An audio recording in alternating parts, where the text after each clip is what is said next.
And to tell us more about this, Professor Hong Sung-gul from Kookmin University joins us in the studio today. Welcome to the program. Yeah, pleasure to meet you. All right, so we're seeing some speedy developments in regards to the U.S. and North Korea summit. Now, according to several reports, like we heard in the report just now, U.S. officials have confirmed that North Korea is willing to negotiate about denuclearizing the Korean Peninsula with the U.S. So what can we make of this latest development?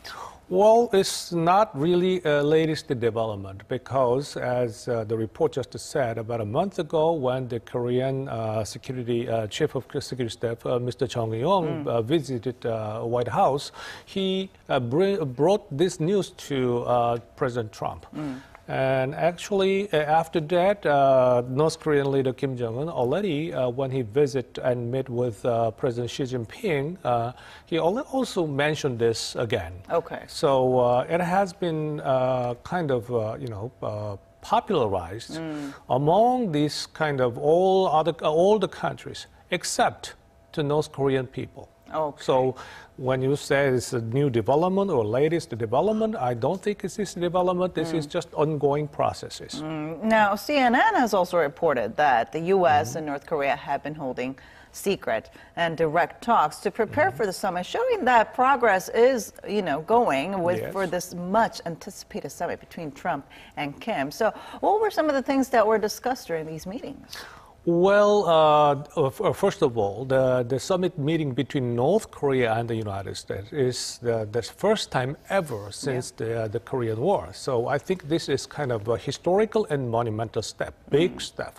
So before having this kind of summit meeting, we have to prepare a lot of things. First of all, the North Korean leader Kim Jong-il already said that the denuclearization can be the topic of this summit meeting. So how wide and how deeply, how really fundamentally that he meant this denuclearization. So that is one of the big thing that this kind of secret preparation process have to deliver.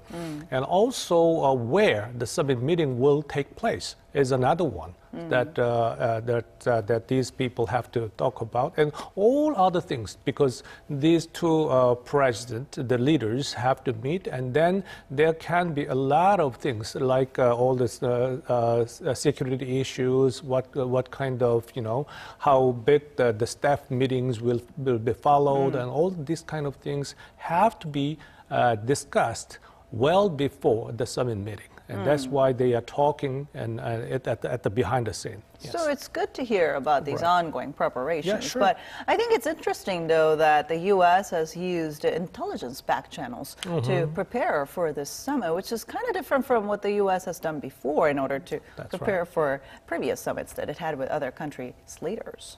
Yeah, but it's interesting and it's unique, but it's not really something that we can, we can be skeptical, because the North and South Korean counterpart, when they are preparing this kind of summit meeting, before the U.S. and North Korean summit meeting, we are also using the back channels, like this intelligence channels. Yeah. And therefore, using the back channels is something that some kind of counterparting issues. And also the Mike Pompeo, Mr. Mike Pompeo, the CIA director. The CIA director, was appointed as the Secretary of the State, but not confirmed yet. Right. So he has to prepare this kind of summit meeting as appointed Secretary of the State, but he cannot use his official staff in the State Department, which means that he also has to use this kind of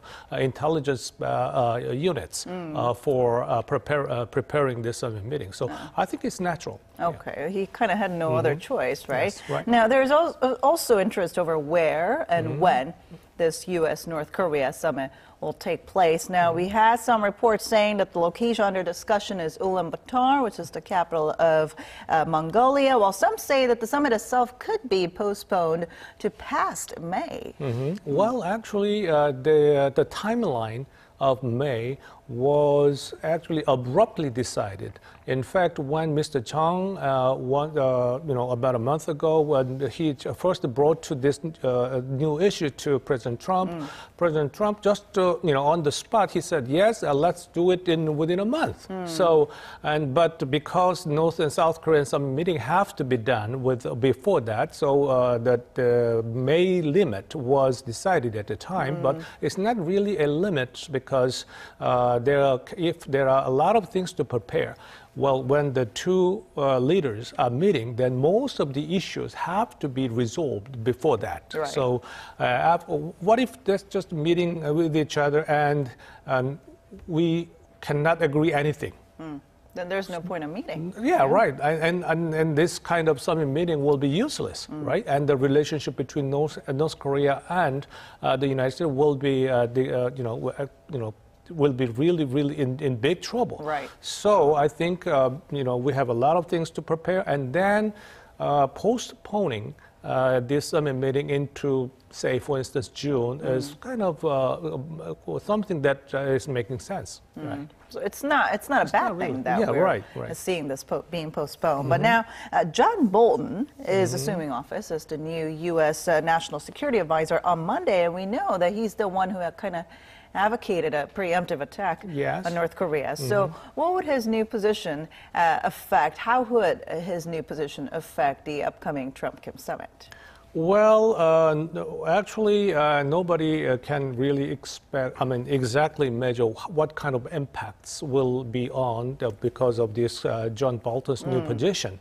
But as you said, John Bolton is a kind of hardliner, and everybody knows that. And the fact that everybody knows that John Bolton is a hardliner itself is a message to North Korea, and I think to South Korea as well, because South Korean government is quite eager to making this kind of match as the role of matchmaker, right? So the United States, on the part of the United States, well, fine, matchmaking is good, but we are standing at this point, and we are not willing to, back away. Back away. So that's the message of the John Bolton. So I think, the summit meeting itself would not be quite, affected by John Bolton. However, the whole processes and the whole the participants in the processes will be indirectly affected by John Bolton's appointment psychologically.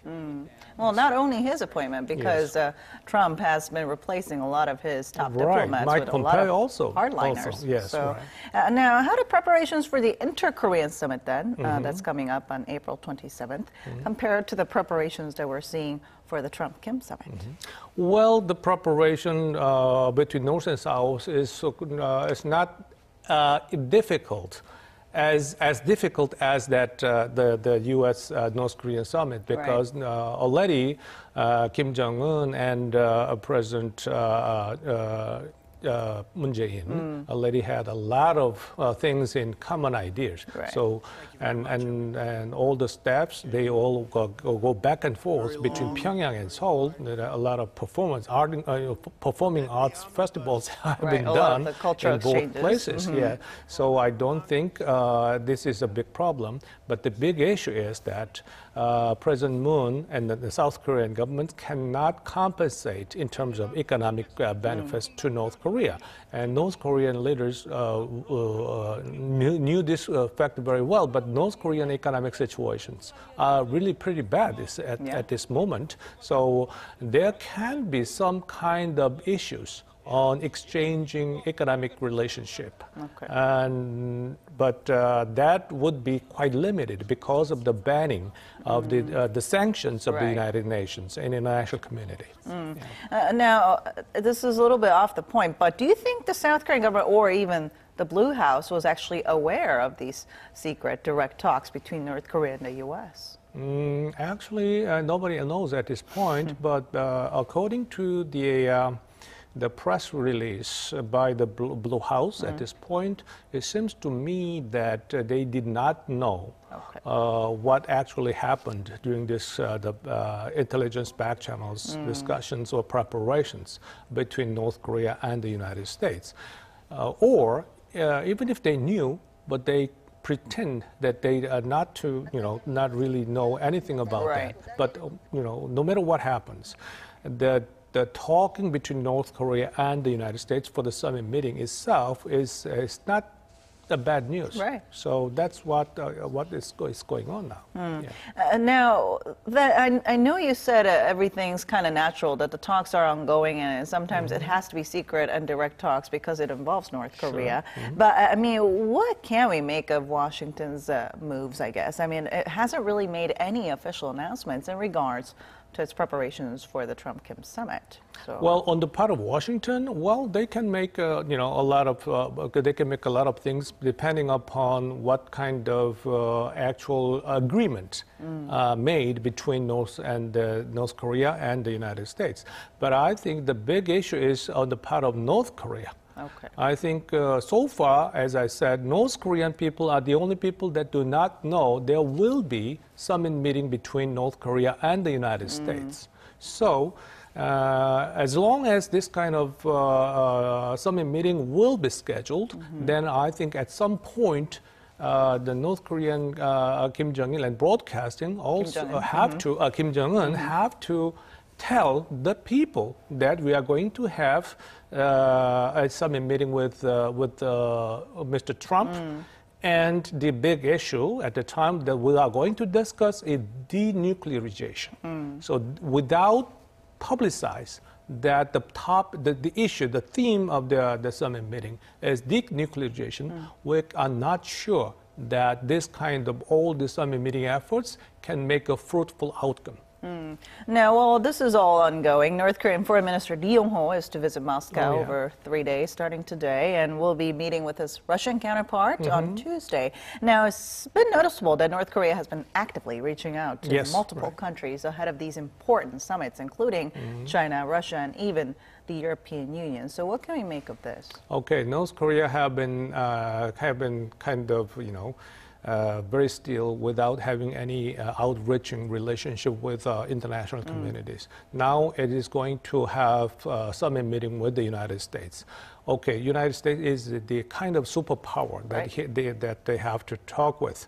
And then, all right, like the South Korean governments talk with the U.S. government and also the Japanese governments. They probably feel safe or more kind of colleague at their background. So it's kind of natural thing. It's a counterparting movement, counteracting movement on the part of North Korea to talk with, first of all, China and then Russia. So China and Russia is some kind of allies, allies or friends on the Korean Peninsula. So I don't think there is any more meanings. It's just a kind of natural move for North Korea to let them know that we are a normal country and we are going to have other countries supporting us. Right. Big relationship with big talks ahead of us. In 1 or 2 months. So that's what it says. All right. Thank you so much for your insight today. Yeah, thank you.